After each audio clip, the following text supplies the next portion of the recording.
शङ्कररूपिणं यमाश्रितो हि वक्रोऽपि चन्द्रः सर्वत्र वन्द्यते।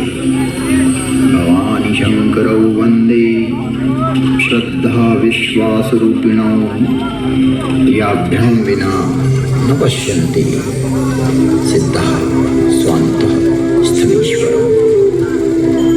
त्वं त्रिभुवन गुरुवेद बखाना जीव पावर राजाना विश्वनाथ ममनाथ पुरारी त्रिभुवन महिमा विदित तुम्हारी।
तो आइए प्रवेश करते हैं एक कालातीत कथा में, जिसकी काल गणना असंभव है।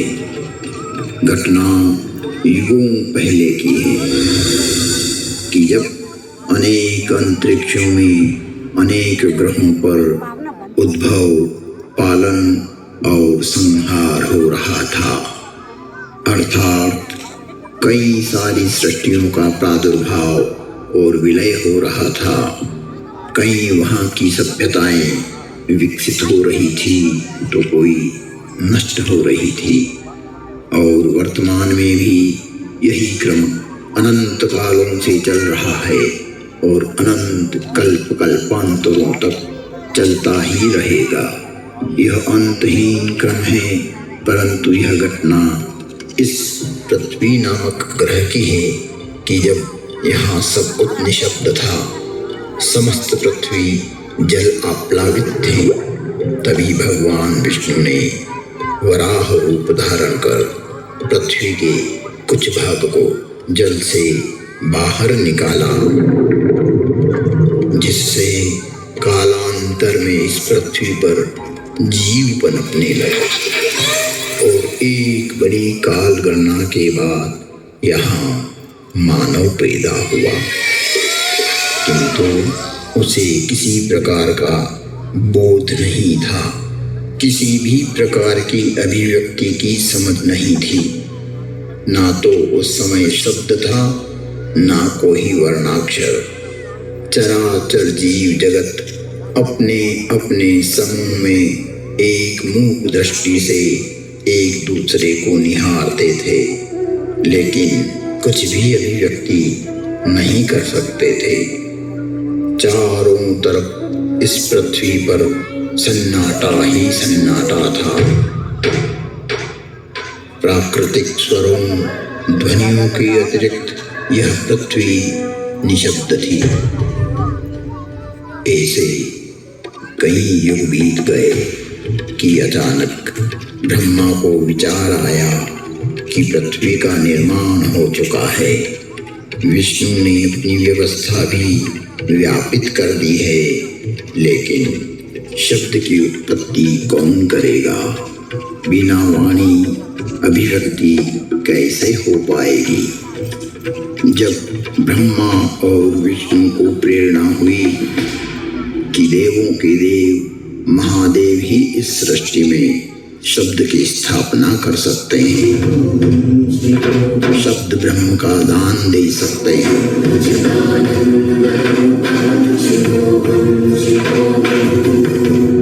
परंतु शिव का समय अधिकतर समाधि में ही व्यतीत होता था। जगत में वेद की स्थापना के लिए, मनुष्यों में प्राणियों में सत्य, प्रेम और करुणा की भावना प्रकट करने के लिए, शब्द को देह देने के लिए महादेव को समाधि से जगाना अति आवश्यक है। जब ब्रह्मा विष्णु और सारे देवताओं ने महर्षि पाणिनि को प्रेरणा की कि वो महादेव को प्रसन्न कर जगत में शब्द प्रकट करने की प्रार्थना करें,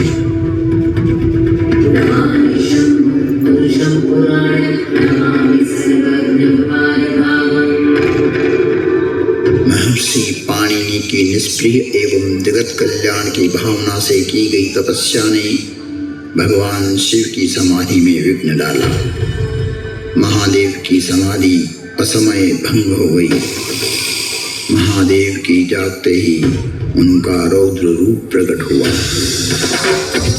और उन्होंने अपना नाद शस्त्र डमरू उठाया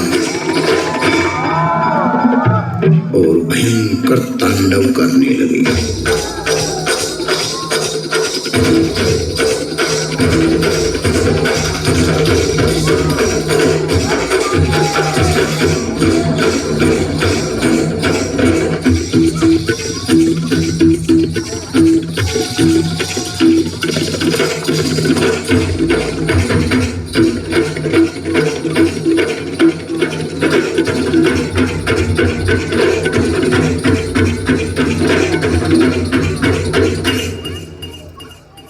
इतना भयंकर तांडव किया कि पृथ्वी हिलने लगी, आकाश में बिजलियां कौंधने लगी। पृथ्वी को हिलते देख ब्रह्मा ने सोचा, कहीं प्रलय की वेला तो नहीं आ गई। चारों तरफ समुद्र में उफान आ रहा था। हवाएं चक्रवात का रूप लेकर आकाश की ओर बढ़ रही थी। पूरी पृथ्वी अपनी दूरी पर ऐसे डोलने लगी मानो पृथ्वी समुद्र पर तैर रही हो।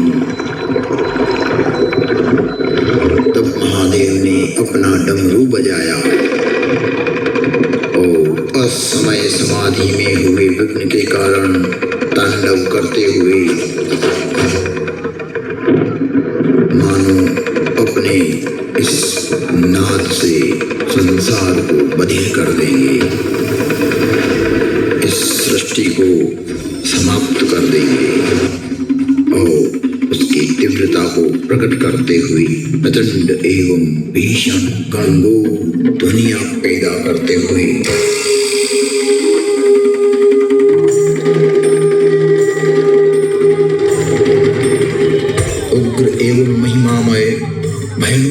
डमरू नाद किया, जिससे प्राणी मात्र की श्रवण इंद्रियां लुप्त हो गई।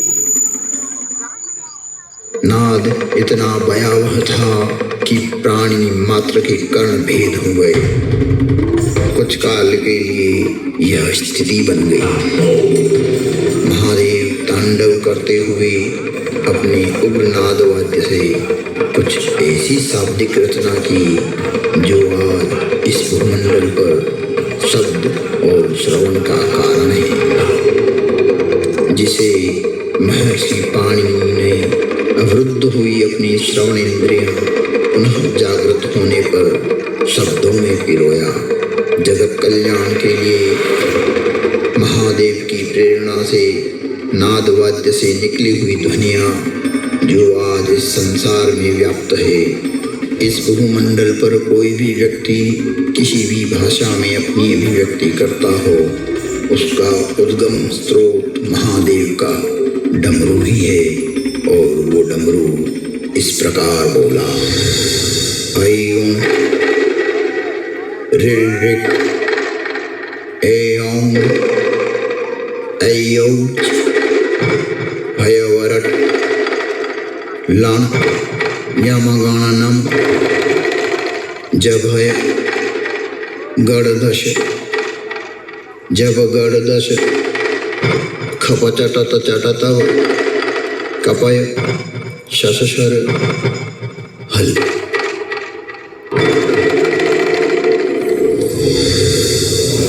ऐं ऋ ऐं ऐऔच हयवरट लण यमगणनम जभय गणदश जब गणदश खपचटत चटतव कपय शशशर हल। यह था शिव का नाद शस्त्र से उत्पन्न हुआ शब्द व्याकरण। इससे शब्द की संरचना हुई और डमरू ने जिस प्रकार ये 14 शिव सूत्र परमात्मा शिव ने जगत को दिए, वो आज सभी की अभिव्यक्ति का कारण है। इति माहेश्वराणि सूत्राणि अनादि संज्ञार्थानि ऐसा मंत्या इतः हकारादि स्वकार उच्चारणार्थ लणमध्येपि तत्संज्ञकः। शिव के नाद तांडव के बाद संज्ञा, संधि, ओष्ठ, जिह्वा, कंठ, नासिका, पुल्लिंग, स्त्रीलिंग, नपुंसकलिंग आदि आदि वर्णों की उत्पत्ति के स्थान तय हुए। वाणी में व्यापकता आई, वाणी की श्रेणियां निर्धारित हुई, वर्ण का लिंग तय हुआ। मुख और नासिका से एक साथ उच्चारित होने वाले वर्णों की उत्पत्ति हुई, जो लघु सिद्धांत कौमुदी में संक्षिप्त रूप से वर्णित है, जिसका विस्तार सिद्धांत कौमुदी में प्रतिपादित हुआ है, जिसे हम अल्प समय में अभिव्यक्त नहीं कर सकते। शिव के निनाद तांडव के उपरांत महर्षि पाणिनि ने शब्द की रचना की और अक्षर को रूप देने के लिए प्रथम प्रार्थना की। न त्वां सरस्वतीं देवीं शुद्धां गुण्यां करोम्यहं पाणिनीय प्रवेशाय लघु सिद्धांत कौमुदी। महर्षि पाणिनि ने विनय कर लघु सिद्धांत कौमुदी की रचना की, जो आज इस जगत में सर्व भाषाओं का मूल है, जो कि सनातन है, शाश्वत है। नृत्यावसाने नटराजराजः ननाद ढक्वां नव पंचवारम् उद्वर्तु कामाद सनकादि सिद्धे एतद्विमर्शे शिवशस्त्रजालम्।